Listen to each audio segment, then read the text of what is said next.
നമസ്കാരം. മലയാളി വാർത്തയിലേക്ക് സ്വാഗതം. പാകിസ്ഥാന്റെ നുണപ്രചാരണങ്ങൾക്ക് തെളിവ് സഹിതം ഇന്ത്യ മറുപടി നൽകിയിരിക്കുകയാണ്. പല വിദ്വേഷ പ്രചാരണങ്ങളാണ് പാകിസ്ഥാൻ നടത്തിക്കൊണ്ടിരിക്കുന്നത്.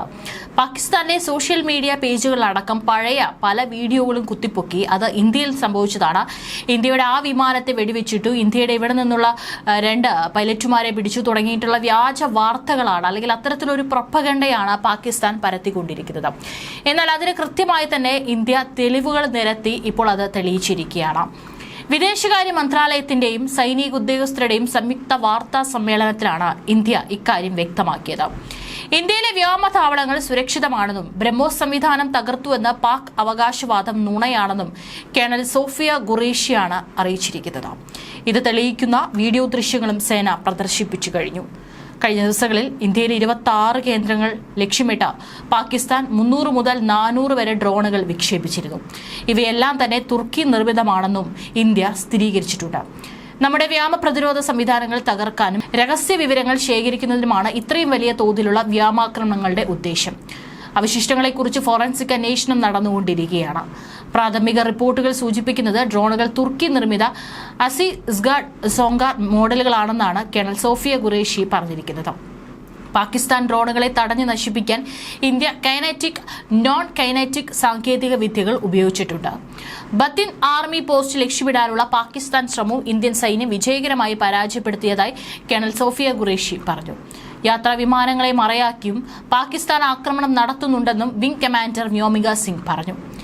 മെയ് 7 രാത്രി 8:30 ഒരു പ്രകോപനവുമില്ലാതെ ഇന്ത്യയിലേക്ക് ഡ്രോൺ മിസൈൽ ആക്രമണം നടത്തിയിട്ടും പാകിസ്ഥാൻ അവരുടെ സിവിലിയൻ വ്യോമാതിർത്തി അടച്ചില്ല. ഇന്ത്യക്കെതിരായ ഏത് ആക്രമണവും വേഗത്തിലുള്ള വ്യോമ പ്രതിരോധ തിരിച്ചടിക്ക് കാരണമാകുമെന്ന് അറിയാവുന്നതിനാൽ അവർ യാത്രാ വിമാനങ്ങളെ ഒരു കവചമായി ഉപയോഗിക്കുന്നു. അന്താരാഷ്ട്ര വ്യോമപാതയുടെ സുരക്ഷ ഉറപ്പാക്കാൻ ഇന്ത്യൻ വ്യോമസേന സംയമനം പാലിച്ചിട്ടുണ്ട്. നിയന്ത്രണ രേഖയിൽ നിരന്തരം പാകിസ്ഥാൻ വെടിനിർത്തൽ കരാർ ലംഘിച്ചതായി ഇന്ത്യ ആരോപിക്കുന്നുണ്ട്. അതിവേഗ മിസൈലുകളും ഡ്രോണുകളും പാകിസ്ഥാൻ പ്രയോഗിച്ചെന്നും ആരോഗ്യ കേന്ദ്രങ്ങളും സ്കൂളുകളും ആരാധനാലയങ്ങളും ലക്ഷ്യം വെച്ചെന്നും സംയുക്ത വാർത്താ സമ്മേളനത്തിൽ സൈന്യം പറഞ്ഞു. പാക് ആക്രമണത്തെ ഇന്ത്യ ശക്തമായി പ്രതിരോധിച്ചുവെന്നും കനത്ത തിരിച്ചടി നൽകിയെന്നും സേന അറിയിച്ചു. ഡൽഹിയിൽ വെച്ച് ചേർന്ന സംയുക്ത സേനാ വാർത്താ സമ്മേളനത്തിലായിരുന്നു ഇക്കാര്യം വ്യക്തമാക്കിയത്. വിംഗ് കമാൻഡർ വ്യോമിക സിംഗ്, വിദേശകാര്യ സെക്രട്ടറി വിക്രം മിശ്രി, കേണൽ സോഫിയ ഖുറേഷി എന്നിവരായിരുന്നു വാർത്താ സമ്മേളനത്തിൽ പങ്കെടുത്തത്. ഈ പേരുകൾ നമ്മൾ ഓപ്പറേഷൻ സിന്ദൂർ കഴിഞ്ഞപ്പോഴും കേട്ടതാണ്.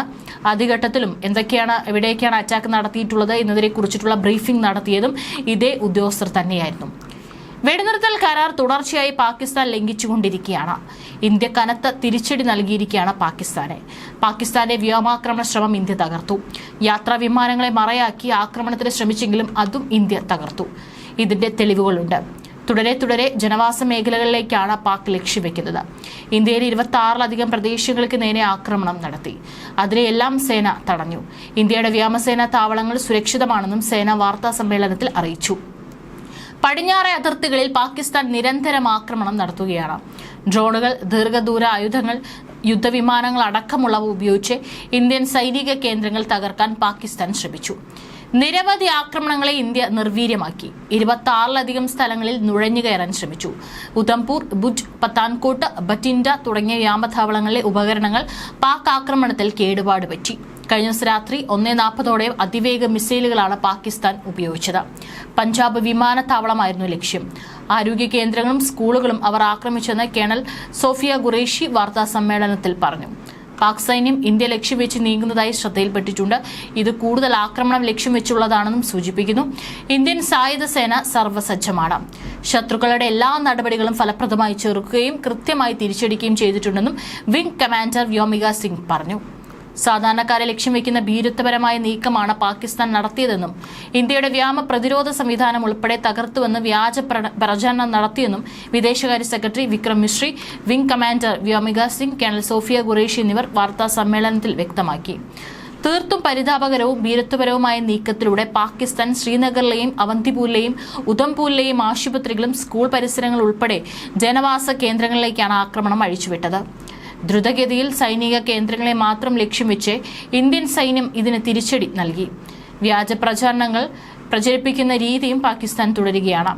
ആദംപൂരിലെ ഇന്ത്യയുടെ വ്യോമ പ്രതിരോധ സംവിധാനമായ S-400, സൂറത്ത് ഗഡിലെയും സിർസയിലെയും എയർഫീൽഡുകൾ, നഗ്രോട്ടിലെ ബ്രഹ്മോസ് ബേസ് ഉൾപ്പെടെ ഇന്ത്യയുടെ മിലിറ്ററി സ്റ്റേഷനുകൾക്ക് കനത്ത നാശനഷ്ടം പാകിസ്ഥാൻ വരുത്തിയെന്ന വ്യാജ വിവരം സാമൂഹിക മാധ്യമങ്ങളിൽ പ്രചരിക്കുന്നുണ്ട്. ഇതെല്ലാം അടിസ്ഥാനരഹിതമാണ്. നിയന്ത്രണ രേഖയ്ക്കടുത്ത് പാകിസ്ഥാൻ ഡ്രോൺ ഉൾപ്പെടെ ഉപയോഗിച്ച് നടത്തിയ വ്യോമാക്രമണങ്ങളിൽ ജനവാസ കേന്ദ്രങ്ങൾക്ക് നാശനഷ്ടമുണ്ടാക്കുകയും ഏതാനും സാധാരണക്കാർക്ക് ജീവൻ നഷ്ടമാവുകയും ചെയ്തിട്ടുണ്ടെന്നും വ്യോമിക സിംഗ് വ്യക്തമാക്കിയിട്ടുണ്ട്. ഏതായാലും കഴിഞ്ഞ ദിവസങ്ങളിലും ഇന്ത്യ ഇത്തരത്തിൽ പാകിസ്ഥാന്റെ ഡ്രോൺ അറ്റാക്കുകളൊക്കെ തന്നെ കൃത്യമായി തടയാനായിട്ട് സാധിച്ചിട്ടുണ്ട്.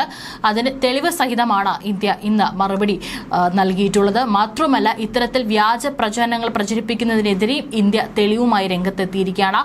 ഇന്ത്യയുടെ അതിനൂതന സംവിധാനങ്ങളിൽ ഒന്നും തന്നെ തൊടാനായിട്ട് പാകിസ്ഥാനെ കൊണ്ട് ഇപ്പോഴും സാധിച്ചിട്ടില്ല എന്ന് തന്നെയാണ് ഇന്ത്യ വ്യക്തമാക്കിയിട്ടുള്ളത്. അതിനെക്കുറിച്ചിട്ടുള്ള തെളിവുകളടക്കം ഇന്ന് വ്യക്തമാക്കിയിട്ടുണ്ട്. അതേസമയം തന്നെ പാകിസ്ഥാൻ ആക്രമണം, പ്രകോപനപരമായിട്ടുള്ള നീക്കങ്ങൾ തുടർന്നുകൊണ്ടിരിക്കുകയാണ്. അതിർത്തി മേഖലകളിലടക്കം പാകിസ്ഥാൻ യാതൊരു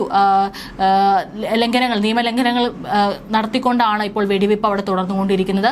ഗ്രാമപ്രദേശങ്ങളിലടക്കം തന്നെ ആളുകൾക്ക് നേരെയാണ് പാകിസ്ഥാൻ അറ്റാക്ക് നടത്തിക്കൊണ്ടിരിക്കുന്നത്.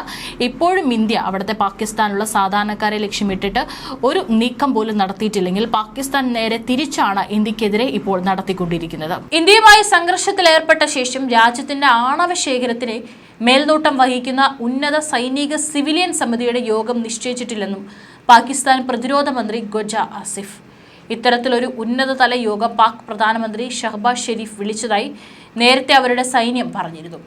ഇതിന് പിന്നാലെ പാക് മാധ്യമങ്ങളും ഇക്കാര്യം റിപ്പോർട്ട് ചെയ്തിരുന്നു. നിങ്ങൾ ഈ പറഞ്ഞ വിഷയം നിലവിലുണ്ട്, പക്ഷേ നമുക്കതിനെക്കുറിച്ച് സംസാരിക്കേണ്ട വളരെ വിദൂരമായ ഒരു സാധ്യതയായി അതിനെ കണക്കാക്കണം. നിലവിലെ സാഹചര്യത്തിൽ നമ്മൾ അതിനെക്കുറിച്ച് ചർച്ച ചെയ്യുക പോലും ചെയ്യരുതെന്നാണ് ആസിഫ് ഖ്വാജ ഒരു പാക് ടെലിവിഷൻ ചാനലിലൂടെ പറഞ്ഞതിനെ ഉദ്ധരിച്ച് റിപ്പോർട്ടുകൾ പുറത്തുവരുന്നത്. ആ ഘട്ടത്തിൽ എത്തുന്നതിന് മുൻപ് അന്തരീക്ഷം തണുക്കുമെന്ന് താൻ കരുതുന്നു. നാഷണൽ കമാൻഡ് അതോറിറ്റിയുടെ ഒരു യോഗവും നടന്നിട്ടില്ല. അത്തരമൊരു യോഗം ഷെഡ്യൂൾ ചെയ്തിട്ടുമില്ല. ഇതിനിടെ ഡൽഹിയിൽ പ്രധാനമന്ത്രി നരേന്ദ്രമോദിയുടെ വസതിയിൽ ഉന്നതതല യോഗം ചേർന്നു.